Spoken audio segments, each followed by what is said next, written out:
I've recently had an interesting conversation with a Muslim in the comment section of a video. I'll link to it over in the description box. It's interesting not because he said anything new, but because of his insistence that there was little culture and no education present within the Arab world before the rise of Islam. Of course, the way this entered into the conversation was with the usual ridiculous claim about so-called science in the Quran.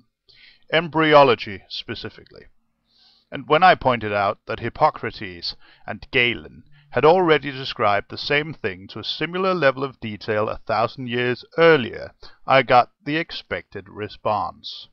Mohammed wasn't educated, he couldn't even read. And here's where I call bullshit.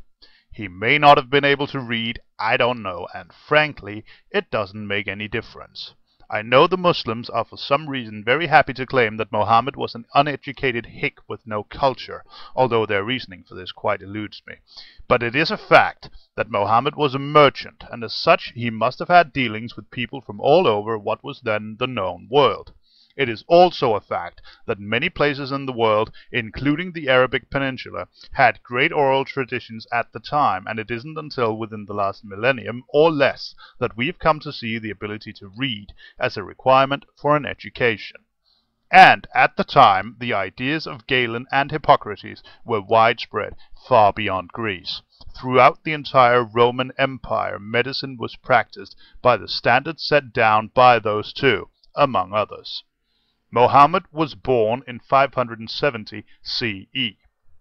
At this time, the Byzantine, or East Roman, Empire still covered the Mediterranean coast of the Middle East, the Sinai, Egypt, and North Africa, all the way over to Carthage. The Persian Sassanid Empire covered the east coast of the Arabic Peninsula, as well as the entire northern half of it, all the way into what is today Iraq, bordering up to the Byzantine Empire, and following the coast of the Arabic Peninsula all the way down to what is today Yemen. Claiming that Mohammed conducted no trade with either of these two great empires throughout his life is simply ignorant. And claiming that he could not have gotten all these so-called scientific facts that he put in the Quran from the widespread knowledge available within these two empires, where we know for a fact that all this information was common knowledge, is just stupid. But for some reasons, Muslims have a tendency to bury any and all history before the Islamic takeover of whatever territory. In the Arab world, the time before Islam is referred to as Jahiliyyah, or the days of ignorance. So when I briefly pointed out that Mohammed didn't need to read in order to know these things, it came as little surprise when I got the following response. I'll let you read it yourself. Pause the video if you need to, I'm moving on.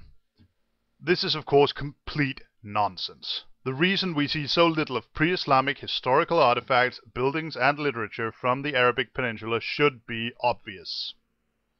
The Muslims fucking destroyed it all. And they're still working on it, suppressing pre-Islamic history in Pakistan, suppressing the Zoroastrian minority in Iran, bombing ancient Buddha statues, and so on and so forth.